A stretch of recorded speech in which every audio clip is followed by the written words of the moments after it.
Distinguished participants, if if I may take your attention, we're starting now. I just want to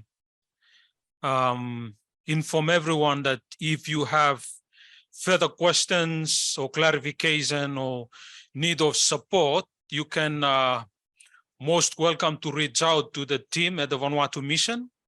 They will definitely point you to the right direction or provide you answers to any queries you have relating to session one today on the ICJ. So that's just an information for everyone. Now we're making a start to our session number 2, which is the final session for today. And it's focusing on rights of future generations and the UN Summit of the Future. So session 2 includes an update on the preparatory process for the UN Summit of the Future and a discussion on principles and mechanisms for protecting the rights of future generations that are being proposed for consideration at the UN Summit, including in the draft Pact for the Future and the mandate of the UN Special Envoy of Future Generations. The session will also include discussion of the relationship between law being advanced in the ICJ Advisory Opinion initiative on climate change and the obligations and program of action being developed through the UN Summit of the Future. So without further ado, I will now kindly invite our first speaker, who is Professor Narinder Kakar from the Permanent Observer of the University for Peace to the UN. Thank you, sir.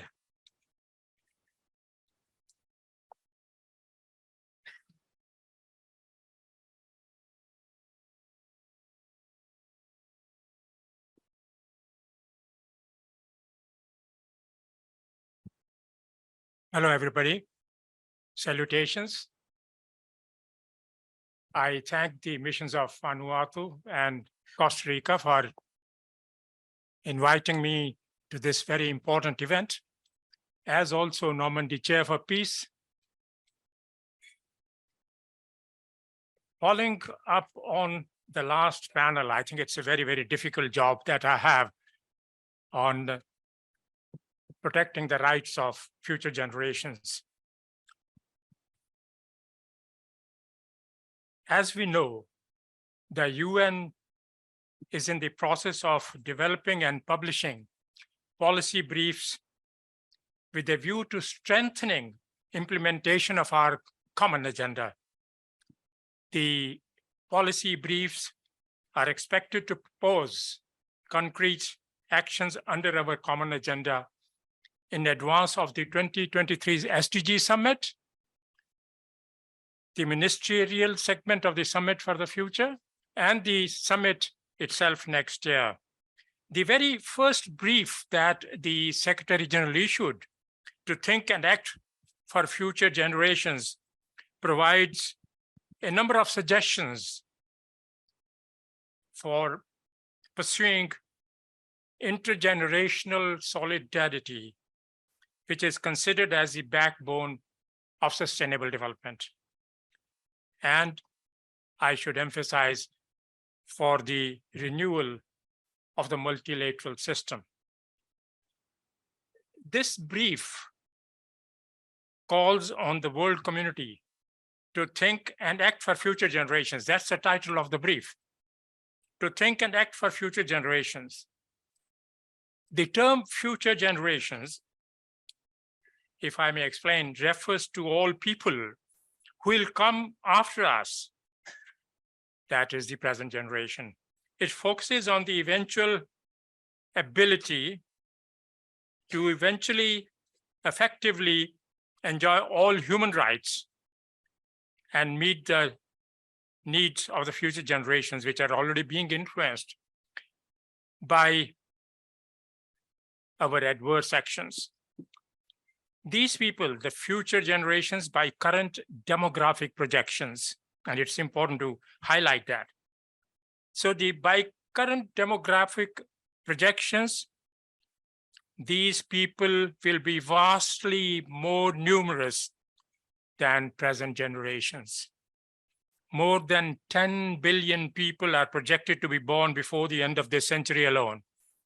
More than 10 billion people expected to be born before the end of this century, and predominantly in the countries that are currently lower and middle income countries.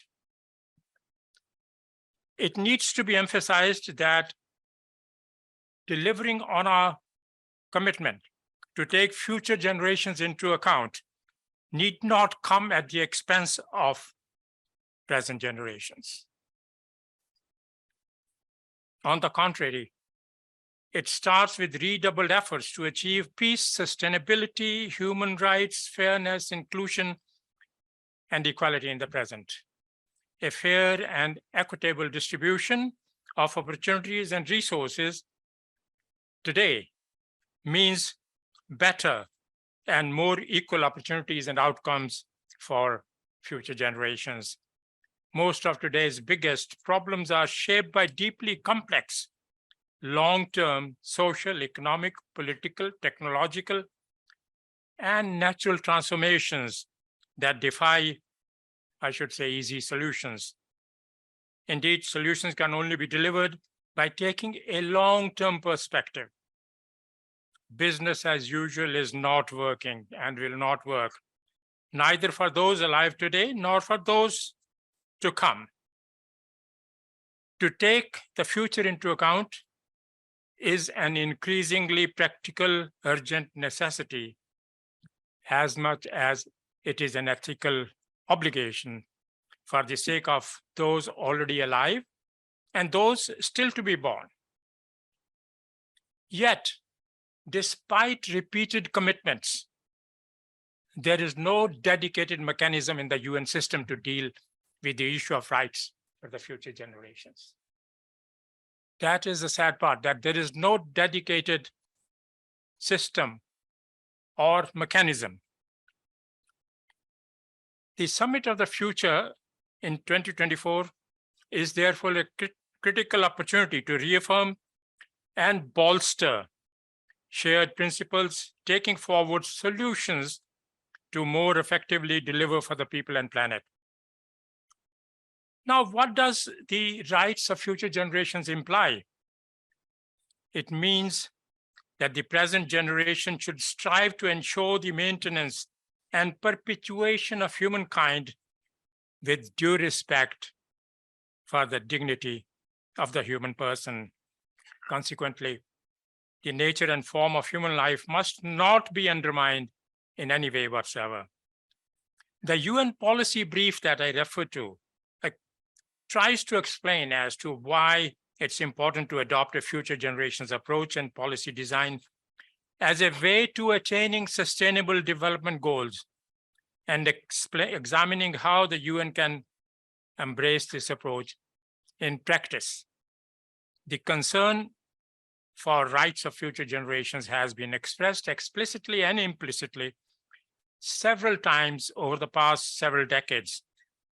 Future generations are at the heart of sustainable development.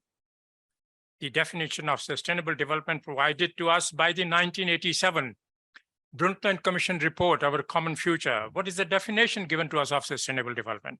Sustainable development is development that meets the needs of the present without compromising the ability of future generations to meet their needs. So it means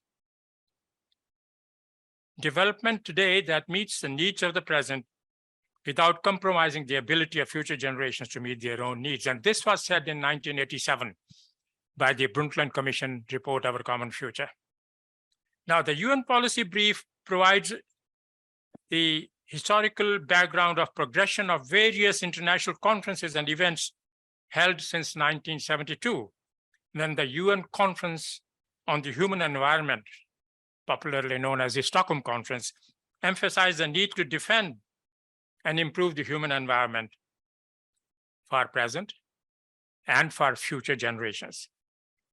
That was followed by, inter alia, the Earth Summit, the UN Conference on Environment and Development in 1992, to the 1997 UNESCO Declaration on the Responsibility of the Present Generations towards the Future Generations. And then to the Paris Agreement on Climate Change in 2015, and to the 2022 GA Resolution on Human Rights to a Clean, Healthy, and Sustainable Environment. Now, let me mention something that may surprise everybody. At least 394 resolutions passed by the General Assembly mentioned future generations in their texts. Since 1961, 394 General Assembly resolutions have mentioned, quote unquote, future generations. More specifically, referring to the 1997 UNESCO Declaration on the Responsibilities of the Present Generation to Future Generations, they said present generation has the responsibility of ensuring that the needs and interests of present and future generations are fully safeguarded. Now, there are at least a dozen articles in the 1997 UNESCO declarations on the responsibilities of the present generations towards future generations. I may not have time to describe all of them. So we see that despite many conferences and mandates on the subject and 394 General Assembly resolutions, action to ensure rights of the future generations has been lacking. The present policy brief issued by the UN Secretary General contains suggestions for practical steps to fulfill long-standing commitments to meet the demands of the present in a way that safeguards the interests of the future generations and preserves their ability to effectively enjoy all human rights. Now, these suggestions, as you might have read in the policy brief, one is appointment by the Secretary General of an Envoy to serve as a voice for future generations at the global level. Appointment of a special envoy by the Secretary General. Sadly, as I mentioned before, there is at present no specifically designated component at the UN to identify and support actions needed to ensure implementation of policies in a coordinated manner. The second aim of the policy brief, the Secretary General's program, is better use of foresight, science, and data. That's ensuring interface between science and policy. Interface between science and policy has been emphasized by many institutions and experts concerned with sustainable development repeatedly. Third, define and take concrete actions to fulfill our obligations to future generations. Again, concrete actions have been defined on various occasions, but not implemented. There is also a suggestion by the Secretary General to set up a dedicated intergovernmental forum to advance implementation of the declaration and share best practices. This could be on the lines of the high-level political forum for sustainable development, but other modalities could also be considered. The Secretary General, of course, wishes to appoint a special envoy for future generations to serve as a voice for future generations in the UN system. Key functions of the special envoy, as described by the Secretary General, would be raise awareness for the rights of future generations. 2, facilitate collaboration between various segments of society. 3, understanding how and why various actions impact different segments of society differently. On balancing responsibility between generations, those living today and those not yet born, the UN policy brief highlights that the needs of present and future generations are not at odds, arguing that efforts to consider the future will leave all generations better off. Policy brief thus emphasizes that acting for future generations contributes to achieving sustainable development, gender equity, human rights, and other aspects. A point that I have often repeated in my presentations is a famous saying. And that also refers to the first, is the subject we discussed in the first panel. And the saying goes, we have not inherited the earth from our ancestors. We have not inherited the earth from our ancestors. We have borrowed it from our children. And I think if we keep that in mind, and this is very much in line with the definition provided to us by the Brundtland Commission, sustainable development is development that meets the needs of the present without compromising the ability of future generations to meet their needs. Now, member states have agreed that our challenges are interconnected across borders and all other divides. These challenges can only be addressed by an equally interconnected response through reinvigorated multilateralism and the United Nations. Multilateralism has been under severe stress, I should say, because of the manner in which we have conducted our deliberations, and particularly in implementation of the decisions of the governed society. Now, member states have agreed that our challenges are interconnected across borders and other divides. So these challenges can only be addressed by an equally interconnected response through reinvigorated multilateralism. And the most important question I think we have to confront is how to ensure that the decisions taken at the Summit of the Future are implemented at the field level. We may get a very, very good resolution at the summit, but how do we ensure that those recommendations are implemented at the field level? Unless we can ensure implementation of the mandate by the summit in all the countries, we may not fully achieve the objectives of the mandate to be given by the summit. A recommendation or a decision by the summit is not an end in itself. What do we at the field level in the countries do to implement that mandate? And I think that's where the problem is. So the most important question is, how do we ensure that decisions taken at the summit are implemented? Unless we can ensure implementation of the mandate by the summit in all the countries, we may not fully achieve the objectives of the mandate to be given by the summit. We should realize that we all live in a global village, and the condition of one villager would affect other villagers. And here I would like to refer to the 17 Sustainable Development Goals, where it has been clarified, rather emphasized, that the lack of progress in one SDG can adversely affect the progress in other SDGs. And this was the conclusion we came to while I, as a co-editor with Professor Nicholas Robinson, came out with a book on fulfilling the Sustainable Development Goals in 2021. This was our conclusion, that lack of progress in one SDG would affect the progress in the other, and lack of progress in one country would affect or in one region would affect progress in other regions. So member states have to ensure that decisions taken at the summit are implemented in their countries at all levels.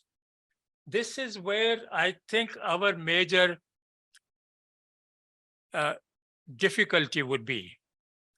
Can we ensure that member states would implement those recommendations of the summit? One aspect that has to be emphasized here, that it's not only up to the governments of the countries. Governments will have to involve the civil society, the women's groups, youth groups, disadvantaged groups, indigenous people, and all segments of society.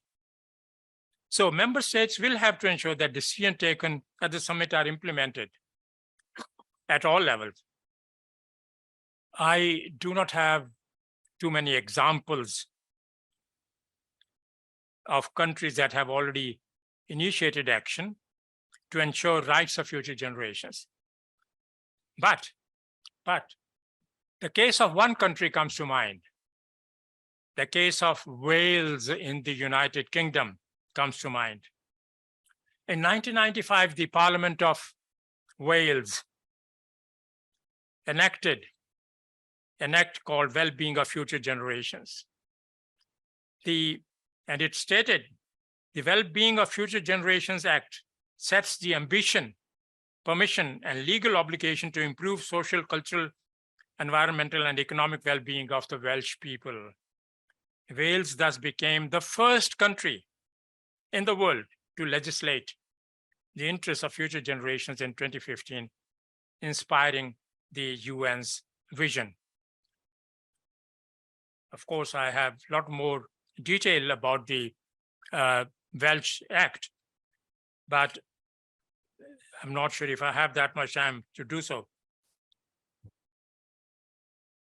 Now, we have talked about the rights of future generations and what we need to do to ensure what the Brundtland Commission emphasized. Sustainable development is development that meets the needs of the present without compromising the ability of future generations to meet their needs. So the question we have to ask ourselves, have we conducted ourselves in a manner that we have not compromised the ability of future generations to meet their needs? The clear answer is no. We have not conducted our development in a manner that we have to avoid compromising the ability of future generations to meet their needs. No. In that sense, I feel that my generation has failed the generations that will follow. I think we have to bring about that realization amongst ourselves. I think we should stop talking and start to take appropriate actions and conduct ourselves in a manner that enables the future generations to meet their needs. Now, let me take 1 minute to describe in brief what the organization I represent, the University of Peace, has done or is doing in the context of the rights of future generations. The concept has been incorporated in 3 courses that UPeace conducts on globalization and human rights, the rights of indigenous peoples, and the right to development with sustainability dimension incorporated in these. The concept of the rights of future generations has also been incorporated in our course on international environmental law. And I'm delighted to mention that Dr. Emilie Gaillard of Normandy, Chair for Peace, taught a course on the rights of future generations at UPeace a few months ago. The University of Peace is committed to support the goal of securing the rights of future generations. I would stop here and repeat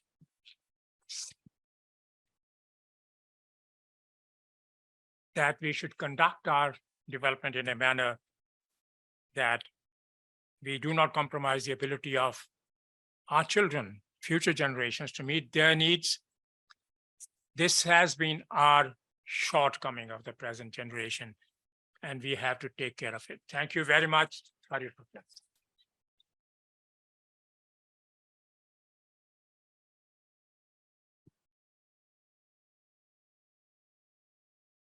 So I wish to thank Professor Narinder for the very enriching presentation on the efforts that are being undertaken by the UN to renew international cooperation to address challenges of our time, ensuring that we have a future that is sustainable.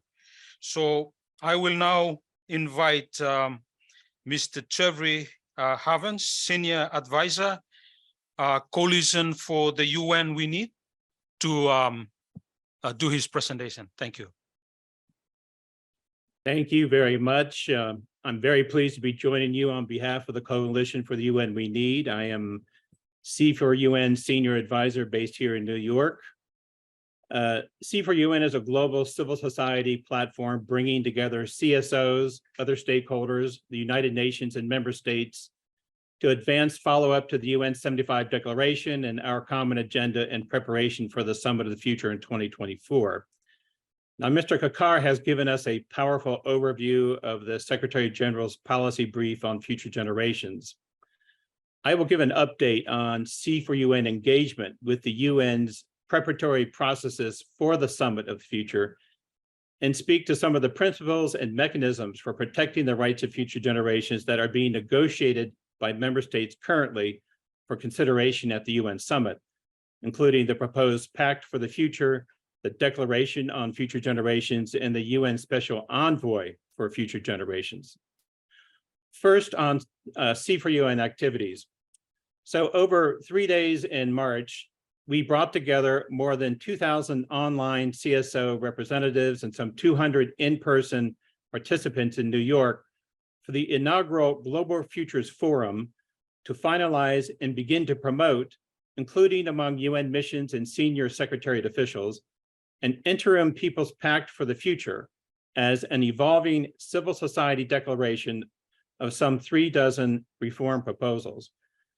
The interim People's Pact was informed by 5 regional future forums, as well as online consultations across 7 thematic tracks that generated several of the policy recommendations related to our discussion today on environmental governance, peace and security, and global governance innovation. To further develop civil society advocacy going forward, we are now in consultation with the UN Department of Global Communications about organizing a UN civil society conference next April or May in Nairobi, thereby ensuring even greater grassroots and Global South participation in these consultations next year.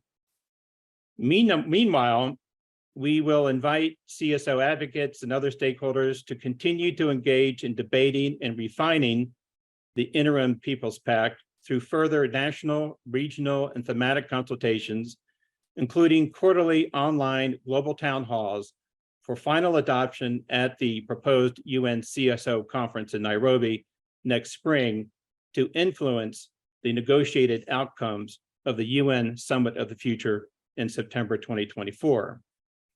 Moreover, C4UN has recently inaugurated a new Summit of the Future Information Clearinghouse Bulletin to provide both civil society and UN missions up-to-date summaries and analysis of the various General Assembly negotiation tracks feeding into the 2024 summit.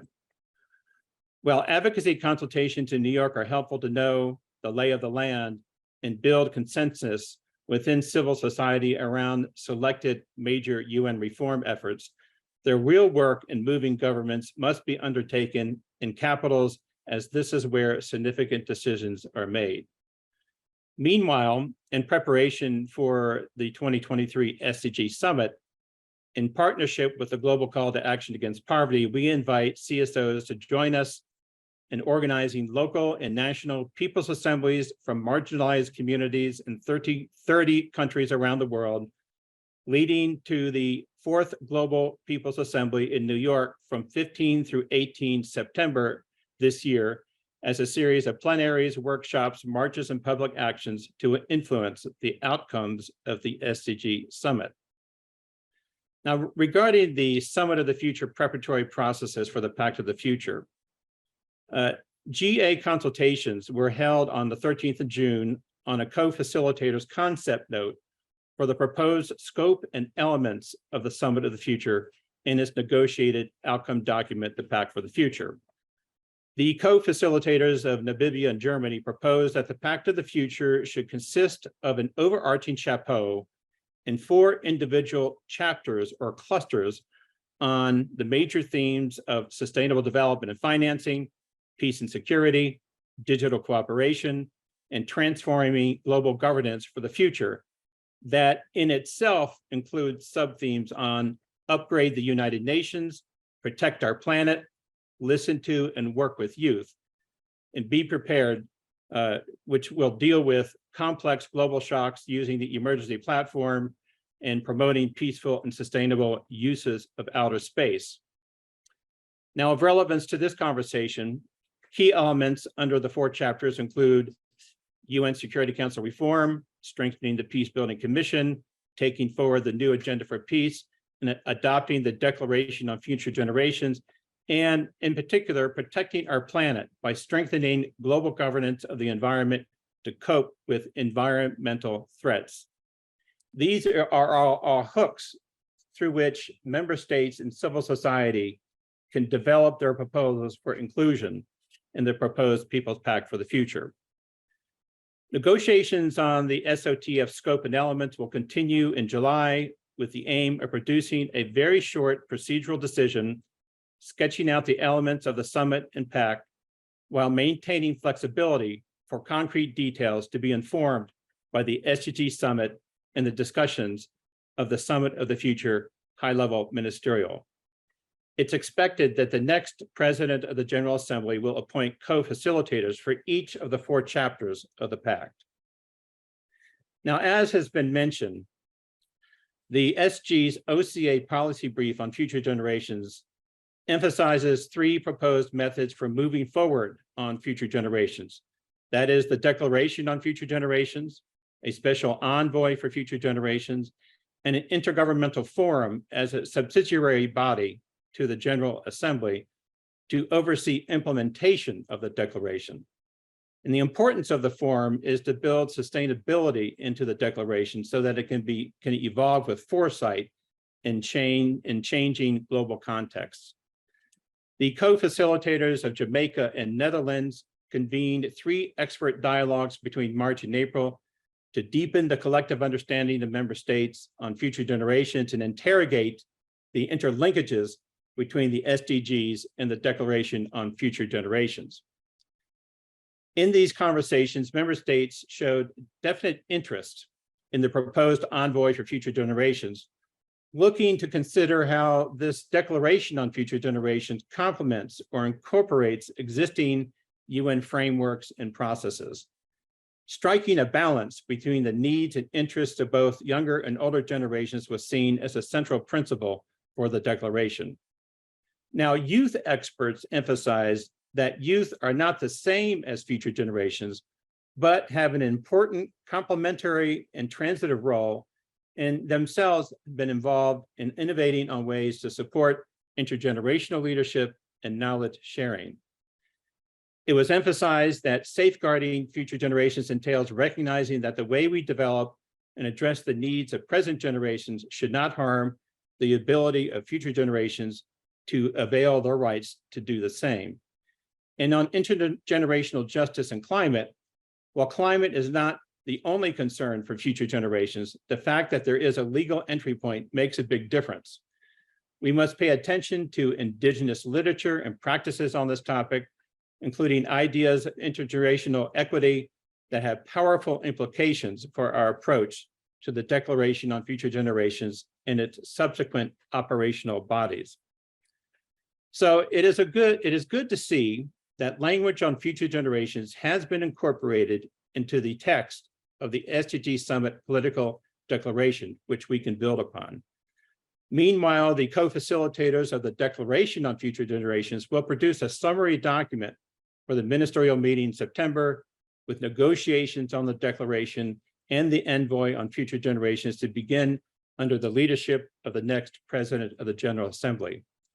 Our hope is that the Declaration on Future Generations will be adopted before the Summit of the Future so that its principles underpinned the negotiations of the Pact for the Future. So some final thoughts. In conclusion, during the course of the GA negotiations of the various OCA tracks leading to the Summit of the Future, we would suggest NGOs should be also invited by member states inside the room as observers, and member states should welcome the participation of at least one civil society and one youth representative on national delegations from the start of summit preparations. And on the issue of implementation, and particularly the implementation of any decisions to be made at the Summit of the Future out in the field, we would propose that just as the Secretary General has asked member states to bring their commitments to the SDG Summit and Climate Action Summit this year, a similar pledging exercise to develop a compendium of commitments for the Summit of the Future should also be conducted. A comprehensive monitoring and tracking mechanism should be designed to ensure accountability and facilitate course corrections in implementing the agreed Summit of the Future outcomes. So on behalf of C4UN, I want to thank Alyn and Emilie, the Normandy Chair for Peace, the permanent missions of Vanuatu and Costa Rica, and the other co-sponsors for your tremendous leadership as advocates to advance our understanding of the ICJ case on climate change, on intergenerational equity and the rights of future generations under discussion, which we hope will inform the outcomes of the Summit of the Future to promote the peace and well-being of people and planet now and for future generations to follow. Thank you so much.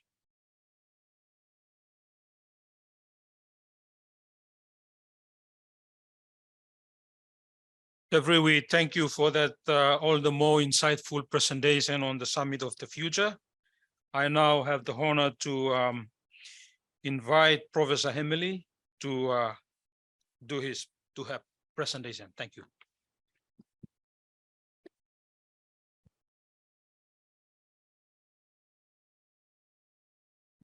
Thank you very much. I have to double check if the sound on Zoom is good, if you hear me, if it's correct. I think the light is not good. I'm sharing directly from here. So, hello, can you tell me online if you hear me correctly on the Zoom? Okay, so I will start on, you can see this is a whole course of more than 24 hours dedicated on how do we accompany this transformation of human rights at the era of the Anthropocene. And I was glad to teach at UPeace on this topic. And I also created a master degree dedicated to this topic at Sciences Po Rennes. So hello to the students who are online. The idea is to train new students on how do we integrate within the political institutions a governance for future generations. So to be very quick, I would like, do we see correctly? Okay, that's fine. Very quick, the first part of the training is to understand what is at stake. As I said in the previous session, the tipping point is when we realize that humankind has acquired an unprecedented power over the living conditions of life on Earth. And this is transnational, transgenerational, and transspecies.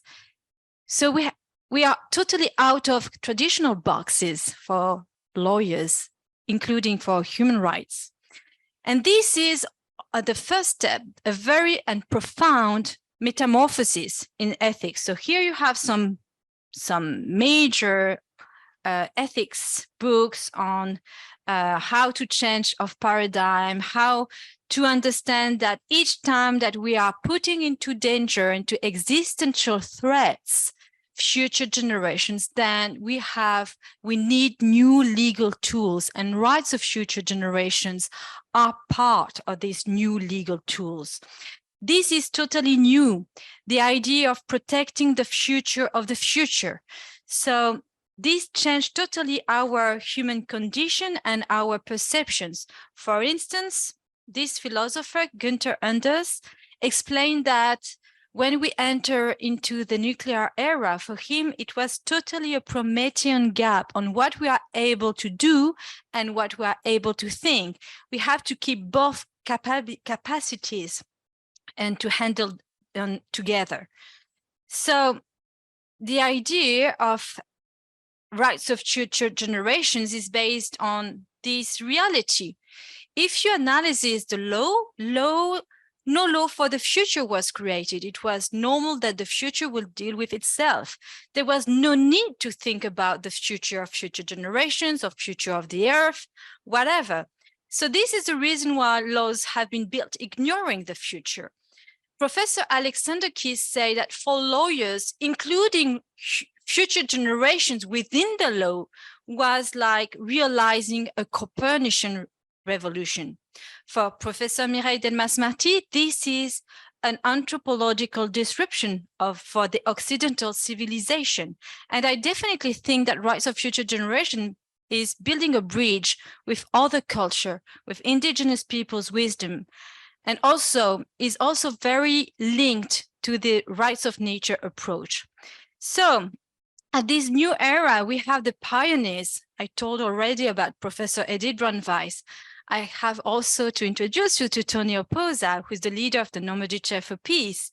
And all the context, the actual context, as you have seen, but the Sustainable Development Goals is this growing laws for protecting future generations. So there are lots to do. My main message is not to run after my presentation, but my main message, and I would like to thank Daniel Zavalda Porras from the UN Permanent Mission of Costa Rica, because he really supported this idea of creating or sharing the idea that we would need to create training about rights of future generations.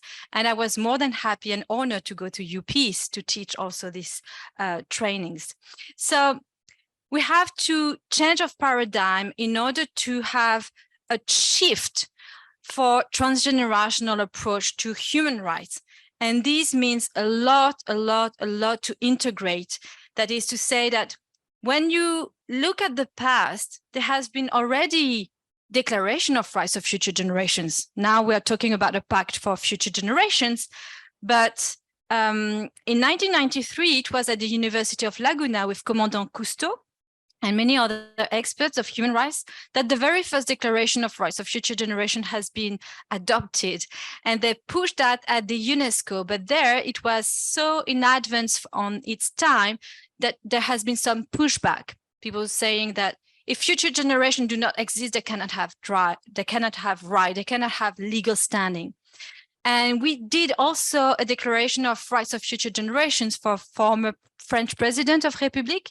In 2015, it was supposed to be presented aside the Paris Agreement, and it is the Universal Declaration of Rights and Duties of Humankind, which integrates rights of future generations. To be short, because I cannot do the 22 hours course here, the idea is that you take any human rights, any generation of human rights, first, second, third, fourth, the first one, freedom to come and go, for instance. And you take any human rights and you can propose a new approach through this transgenerational paradigm. Freedom to come and go. There is no more freedom to come and go around places such as Fukushima or Chernobyl, because from an anthropological point of view, as humans, we cannot live there anymore. We cannot eat there anymore. We cannot breathe plutonium over there. You know that even the robots cannot achieve the core of nuclear power plants in Fukushima. The second generation of human rights, for example, the right to health, means also that right to be born without chemicals residues within our blood. One of my colleagues of the University of Caen has showed that babies have more than 200 chemicals residues when they're born. So this is our reality. If we want to have transgenerational human rights, we have to think broader and to realize that we need new governance, and the UN Summit of the Future is a momentum to gather new governance, new lenses for analyzing human rights for future generations. Usually, we talk about intergenerational equity because it's related to the third generation of a human right, which is the right to a healthy environment. And as you all know here, it has been recognized at the UN, both in Geneva and in New York. But this is the process, the core of the process of metamorphosis of all fundamental rights and duties, because if you are greening all generations of human rights, then there is a new systemic foundations for human rights for future generations. Because at the end, if you green human rights, even the right to life, which is doesn't no more mean, it is not no more, the right to life is not more synonymous of the right to be not condemned to death penalty, but also the right to be born without chemicals, or the right to live in a livable earth, or without climate change threatened for our life. And the fourth generation of human rights, you can see that I have a broader view even for the UN Summit of the Future, concern the bioethics, the right to be still humans. And this is about technological enhancements. So this is my point. I would love to share all of that, just to tell you that Normandy Chair for Peace has worked during the 4 last years in promoting this analysis through transgenerational human rights. In 2020, we went to Monaco. There were the Prince Albert over there, and all ombudsmen, Francophone ombudsmen and defenders of human rights, and they adopted a declaration asking states to give them tools to defend rights of future generations. We also made presentation at the Global Judicial Institute, which is linked to the IUCN World Environmental Law Commission, and gather all justices of around the world, mainly justices from Supreme Court. We also, with the Normandy Chair for Peace, created a training program for a commission, which is the prospective commission, during 1.5 years. And after 1.5 years, this commission adopted a report and introduced and presented to the National Council of Bar, Conseil National des Barreaux, which adopted a motion in order to promote rights of future generations. So this again is a momentum, as I said previously, and I have to respect the time of speech of my colleagues. So I will stop there, but my message is that I would be more than happy to share with you our expertise and to co-create trainings or areas where we can talk about what do we put in the Pact of Future Generations, what does it mean rights of future generation, what is the difference with youth rights, etc. Thank you very much for your attention.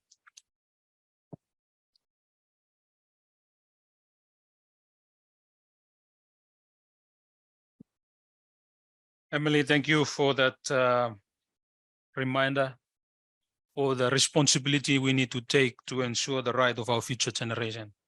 And without further ado, I will now invite our last speaker, Alyn, who is the co-chair, World Future Council Working Group for the UN Summit of the Future. Thank you, Alyn. Thank you very much. I know we're running out of time, so I'll be brief. I've just got 3 points, and then we can open up for questions and interventions.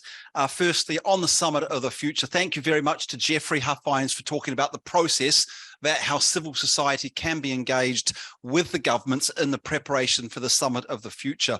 I would like you to encourage you to read the Interim People's Pact for the Future that Jeffery talked about. You can find it on the Coalition for the UN We Need webpage or Unfold Zero webpage, either of those. Jeffery mentioned 30 recommendations, and that's where you get into the substance. The process is important, but so too is the substance. What do we want to be achieved? And what the Coalition for the UN We Need did was bring forward recommendations of 2 sorts. One, what might possibly be able to be achieved and adopted at the Summit of the Future.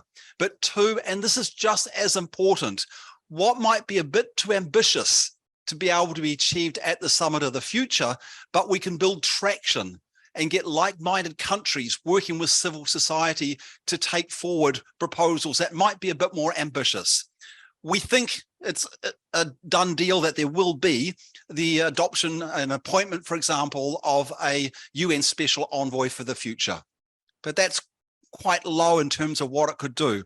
Some of the more ambitious proposals could get traction. One, for example, is the Secretary General's proposal for a repurposing of the Trusteeship Council in order to provide governance for the global commons. The global commons is the atmosphere, the oceans, the seabed, and outer space, Antarctica also. We don't yet have governance of the global commons. This would be a really good measure to move forward. And it's required. It addresses very much what Jonathan Granoff was saying in the previous session. Are we going to continue with a system where nations and corporations and private landowners or property owners can do whatever they want with that property, with their land and their countries, which is damaging and destroying the world? Or do we bring in governance that is over these key issues? And global governance is, governance of the global commons is not the end. It's not all of the environmental issues, but it's a really good place to start from.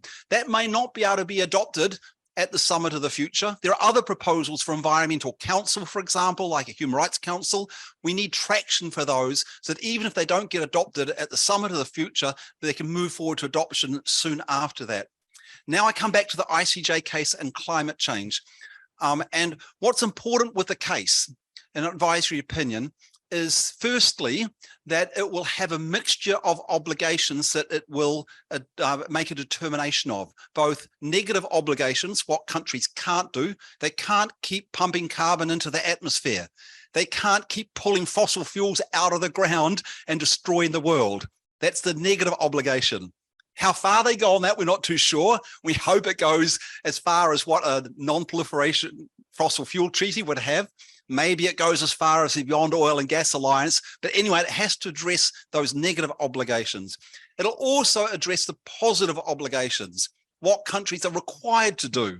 And so that's required to address the damage that climate change has already been doing, but also to have the proper practical plan to move from a fossil fuel economy to an economy that's not based on fossil fuels. And we expect that's what the court will come out with. We saw a little bit of that with the nuclear weapons case. The court said that the threat or use of nuclear weapons is generally illegal, the negative obligation, and the positive obligation that there is an obligation to pursue in good faith and bring to a conclusion negotiations for the complete, for nuclear disarmament in all its aspects. So it took a very comprehensive approach to the positive obligation. We expect there will also be a comprehensive approach to the positive obligation, and that's going to be important. But then what happens? It's not self-implementing. So we need to ensure that the decision from the court is implemented. And there are a number of ways of doing that. Working with our own governments to ensure they implement the decision. Working with our parliaments. If our governments aren't good, our parliaments can push them along. Also working with the United Nations bodies. So it's the United Nations General Assembly that's asking the question. The question will be delivered back to the United Nations General Assembly. So it'll have a primary responsibility to ensure implementation. And that's where the UN Summit of the Future is one of the UN bodies, one of the opportunities. It's not the only one, but it's a really important one because it's a summit. So it's at very high level, and it's coming around about the time that the court will be concluding its case. The decision might come just before or a little bit after, but it'll be around about that time. So this court case should feed into the Summit of the Future, and we should ensure that it's fed into the Summit of the Future. And it's so important because these deliberations for the Summit of the Future, we know the General Assembly said that the declaration that will be adopted has to be adopted by consensus, which means it's going to be a very low common denominator. The decision from the court is going to be something that's much stronger. It's a judicial process. So we're going to get a lot stronger outcome from the court than I think we can expect from the summit. But that court decision could also help ensure we get a better decision from the summit. So this is a bit of the interaction. The Summit of the Future is not the only opportunity. It's not the only way to implement, but it's going to be a very important part to implement the strong obligations, which we believe, and we will help ensure will come out of the International Court of Justice Advisory Opinion on climate change. Thank you very much.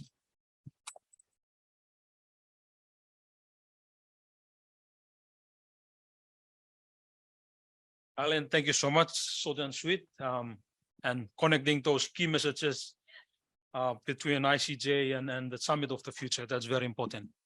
So now we have the last part of the session to open the floor for any questions, feedback, any comments. We have mics floating around. Please raise your hand and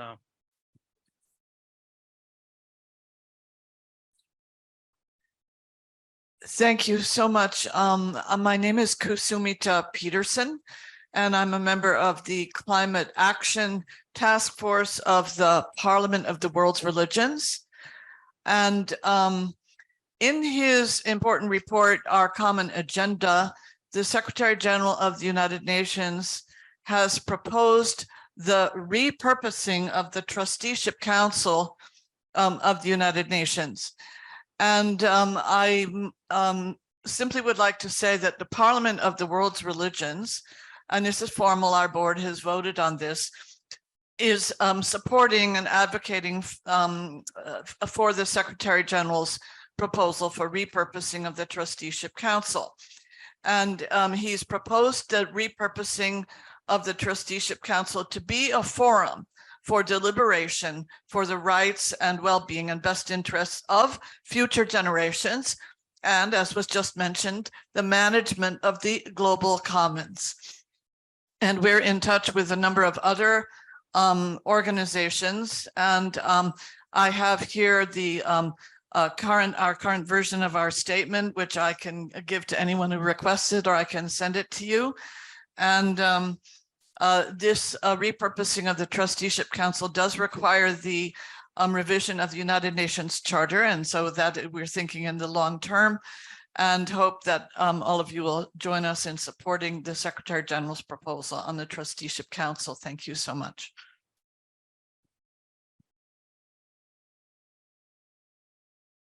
We'll yeah, maybe one more question. Yep.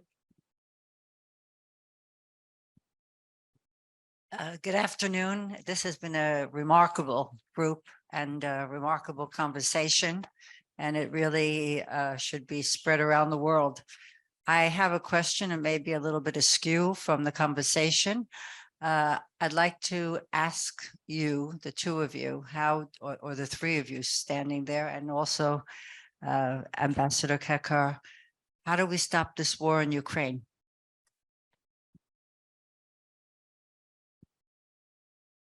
Let's have one more.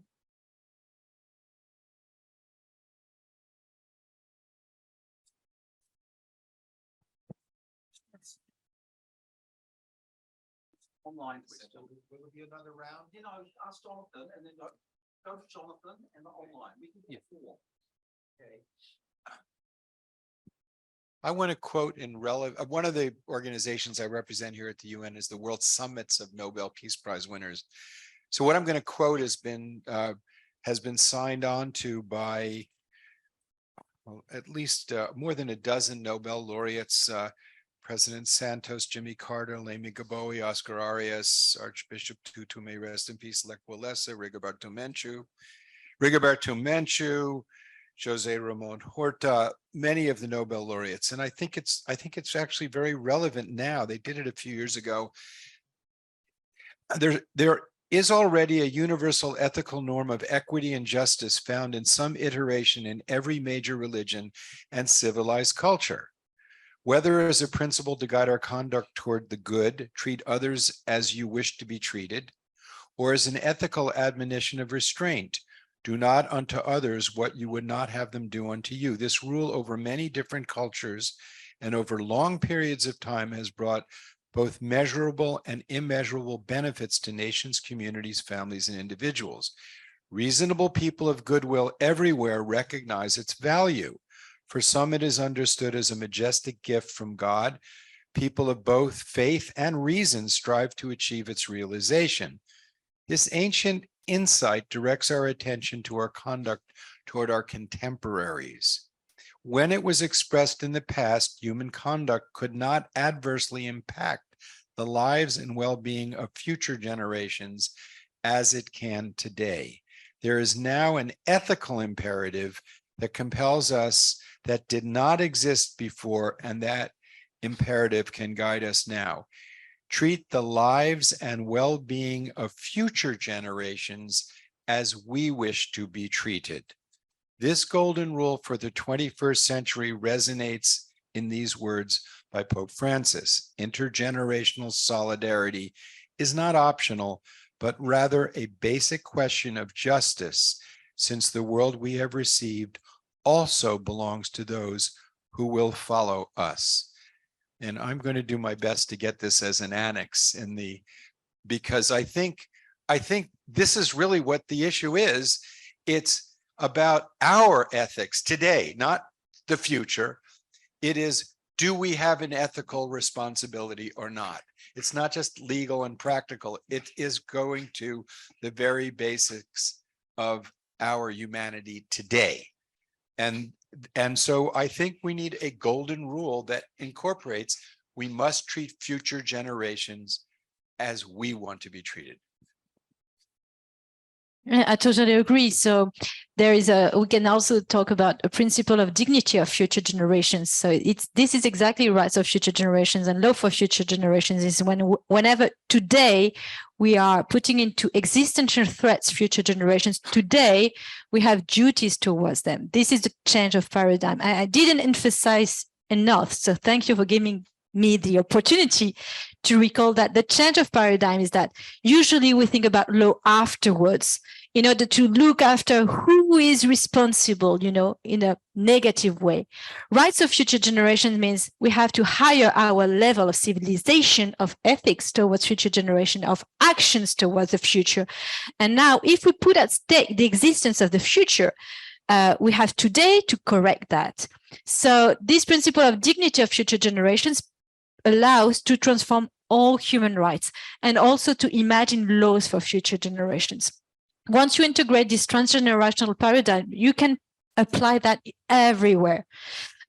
Just for instance, there are work done by Yael Danieli on transgenerational legacy of traumas. So if you think about war, the youngest, the children's who are improving that war, they are the future parents of future generation, which will have legacy, transgenerational legacy. You can change all the perception.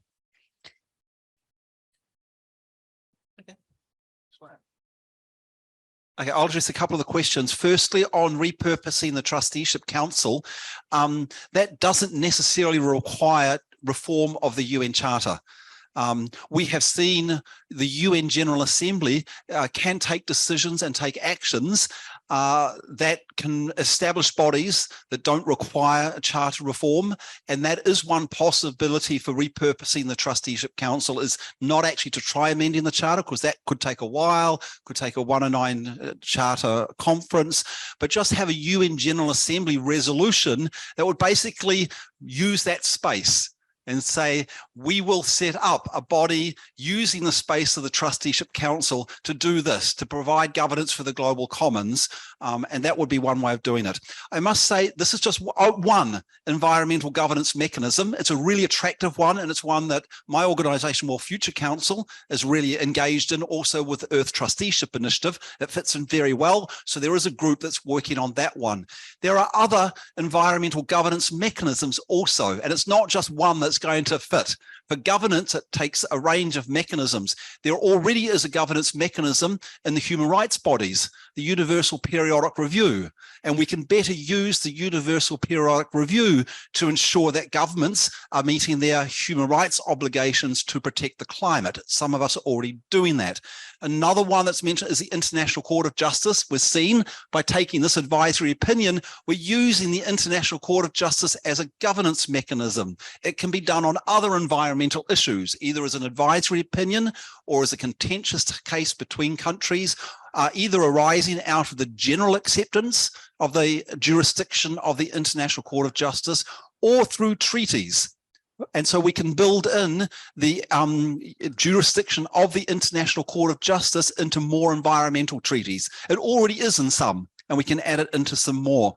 And the Climate Governance Commission is preparing and about to release a report which identifies and talks about these different environmental governance proposals and how they might work and how they could work together. So when that report comes out in a month, I think it is, it'll be, I recommend looking at it.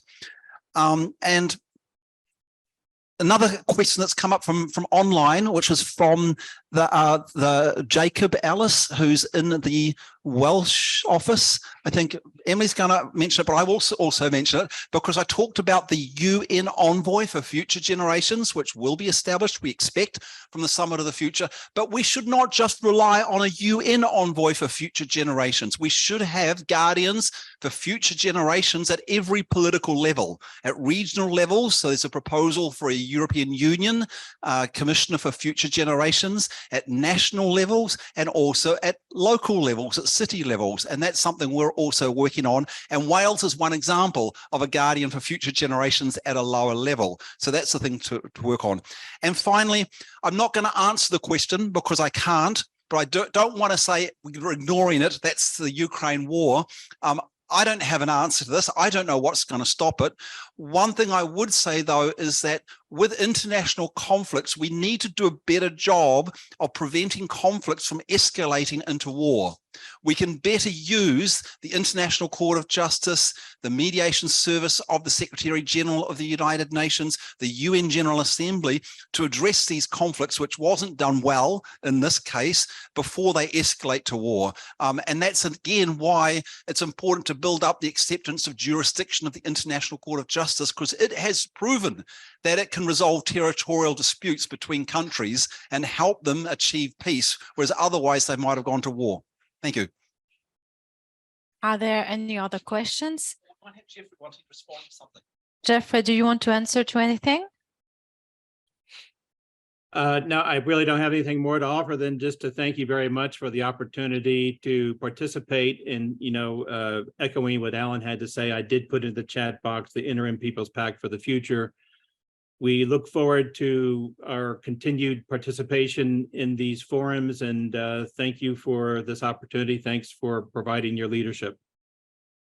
Thank you, Jeffrey. So for Jacob Ellis, I would like to do an announcement for the next event.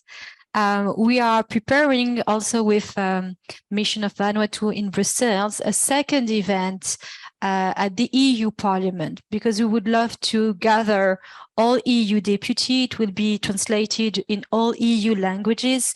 And Jacob, you're also, Marie Brousseau from your office is invited. So you're in the program. You have volunteered to be in the program at the EU Parliament event. I would like to warmly thank everybody for coming here. We had this strong message that we are living a momentum. We have seen that on the judicial side, but also from a historic perspective. And I definitely think that all together we can do, we can reach good goals together. So thank you very much.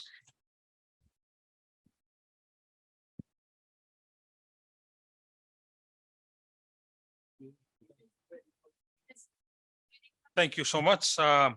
I take it that that's the end of the session and today's program. I wish to take this opportunity on behalf of the Vanuatu Mission, the co-sponsors, Costa Rica, and the World Normandy for Peace, and even the participants, distinguished participants. Your contribution is valuable in discussion of today's session, and we look forward to have you in the future in the upcoming events that will be hosted. And thank you so much. A special thank also for the Institute of Governments for Sustainable Development, who is one of our best partners to also guarantee our event today. This is the backstage, but all our partner, but we cannot close without thanking them so much.